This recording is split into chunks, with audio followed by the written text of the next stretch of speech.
Nous allons traiter aujourd'hui d'une question tout à fait essentielle, qu'est la liberté. Comme toutes les grandes notions philosophiques, elles sont les plus essentielles, mais elles sont aussi les plus galvaudées. Le Concile Vatican II nous le rappelle dans la Constitution Gaudium et Spes. La liberté est estimée par tous, mais elle est souvent dévoyée comme une possibilité de faire n'importe quoi, de faire ce qui nous plaît, même si c'est le mal. Alors nous comprenons dès lors que la liberté, pour être authentique, c'est-à-dire pour nous construire vraiment, pour construire aussi la communauté sociale, eh bien, demande quelques précisions et quelques repères simples et concrets, même s'ils sont souvent difficiles à suivre. La liberté, c'est la possibilité d'agir de soi-même. Nous n'allons vers le bien que de nous-mêmes. Et même, nous dit saint Thomas d'Aquin dans sa Somme théologique, nous ne pouvons aller à Dieu lui-même que de nous-mêmes, dans un choix libre, autonome, dans une conviction personnelle, et certainement pas sous la contrainte extérieure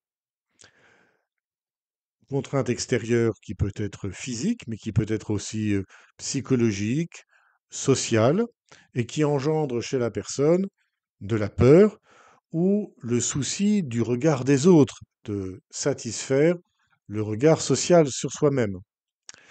Eh bien, ce n'est pas un chemin pour aller vers Dieu.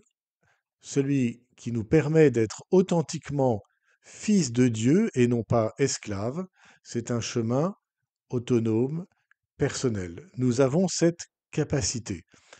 Certes, nous avons tout d'abord à la découvrir, cette capacité, normalement dans la jeunesse, par une éducation appropriée. Mais parfois, il faut beaucoup plus de temps pour se libérer de ces contraintes extérieures, sociales, éducatives, de mauvaise éducation, ses habitudes, ses coutumes. Et il nous faut parfois une vie entière pour grandir davantage et nous libérer de ces contraintes extérieures. Il y a aussi des contraintes intérieures. Quelles sont-elles d'après le Concile et d'après les Écritures que nous avons lues? Ces contraintes extérieures sont principalement les passions. Nous sommes animés de passions positives ou des passions négatives. Je pense par exemple à la passion amoureuse qui peut nous saisir très profondément, très fortement. Il y a aussi la passion de la colère qui peut aussi nous saisir très profondément. La passion, qu'elle soit positive ou négative, est comme une force qui jaillit en nous, mais elle doit, cette force, être conduite pour aller vers le bien. Elle doit être conduite par qui? Par quoi?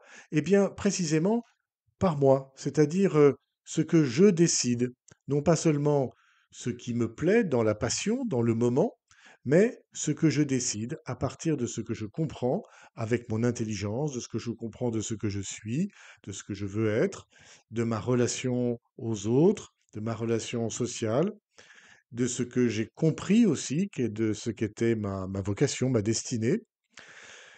Ainsi, cette force, cette puissance passionnelle, qu'elle soit celle de la colère et de la haine, ou qu'elle soit celle de la passion amoureuse, se doit d'être conduite, se doit d'être, on pourrait dire, cadrée, pour pouvoir porter vraiment tout le fruit. On pourrait dire, le patron, c'est pas mes passions, le patron, c'est moi.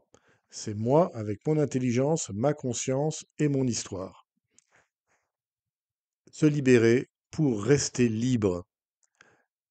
Et je terminerai par cela, la liberté dont nous parle Saint Paul ici, la liberté libérée, c'est une liberté qui se met au service des uns et des autres dans l'amour.